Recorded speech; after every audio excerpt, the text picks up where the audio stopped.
मुरलीधर मोहोळ यांच्या पुण्यातील विजयातच भाजपच्या एका विद्यमान आमदाराच्या पराभवाची दाट शक्यता आणखीनच गडद झाली। होय, मी बोलतोय शिवाजीनगर विधानसभेचे विद्यमान भाजप आमदार सिद्धार्थ शिरोळे यांच्याबद्दल। मोहोळ यांनी दमदार कामगिरी करत भाजपला पुन्हा एकदा शहरात बस्तान बांधून दिलं। अगदी कसब्यातूनही त्यांना लीड मिळाल्यामुळे सब कुछ भाजप अशी परिस्थिती असताना शिवाजीनगर मधून लीड मिळूनही आमदार साहेबांची आमदारकी धोक्यात आहे। भाजपचा पारंपरिक मतदारसंघ म्हणून ओळखला जाणारा शिवाजीनगर मतदारसंघ पक्षाच्याच हातातून निसट कसा चाललाय? शिवाजीनगर विधानसभा मतदारसंघाचा हा राजकीय सातबारा पाहूयात आजच्या व्हिडिओमध्ये। हॅलो, मी ओमकार आणि तुम्ही पाहताय वारं आमदारकीचं। 2009च्या विधानसभा पुनर्रचनेत शिवाजीनगर मतदारसंघाची नव्याने निर्मिती झाली, पण या मतदारसंघानं कायम युतीच्या बाजूनच आपला कौल दिला। शशिकांत सुतार, विनायक निमण यांच्या आमदारकीनं मतदारसंघावर शिवसेनेचा दबदबा कायम राहिला।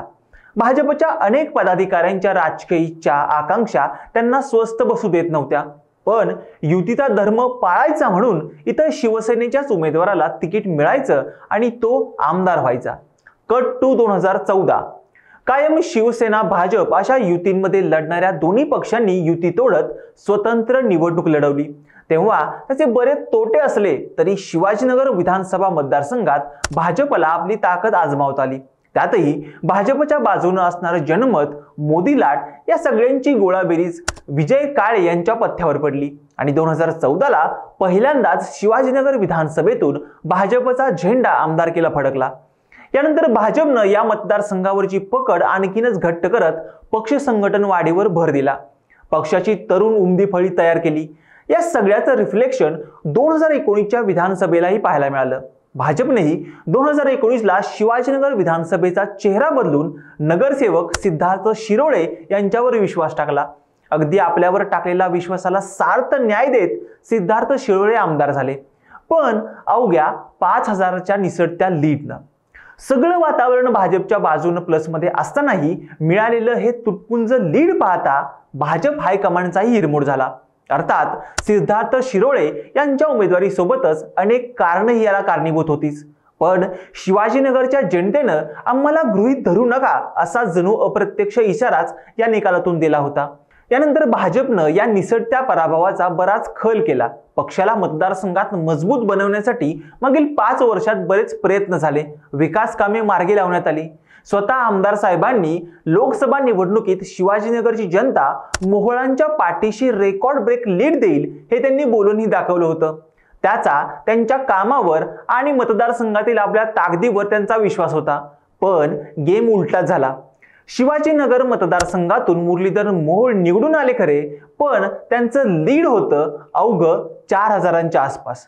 या निकालाचं साध्या सोप्या भाषेत विश्लेषण करायचं झालं तर येणाऱ्या विधानसभेला सिद्धार्थ शिरोळे यांची आमदारकी काठावर किंवा धोक्यात तर आहेच, पण सोबतच भाजपचा शिवाजीनगरचा बालेकिल्लाही ढासळण्याची शक्यता नाकारता येत नाहीये।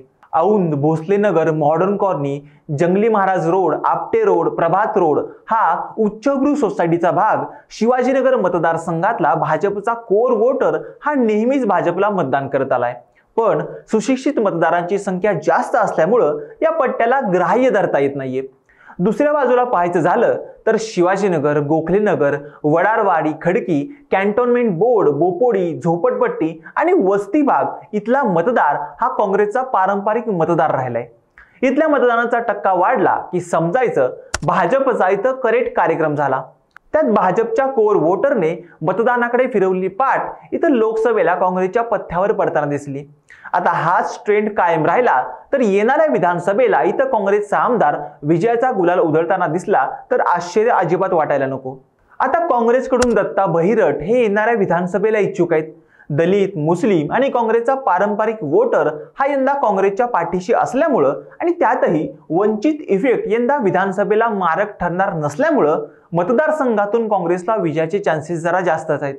पण भाजप आपला हा हक्काचा मतदारसंघ सहजासहजी आपल्या हातातून निसटू देणार नाहीये।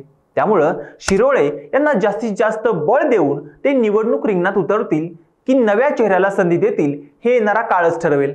त्यामुळं भाजप आपल्या हक्काचा पारंपरिक मतदारसंघ यंदाही कायम राखून प्रतिष्ठा वाचवणार की काँग्रेस त्याला फाटा देत शिवाजीनगरमधून आमदारकीचा गुलाल उधळणार?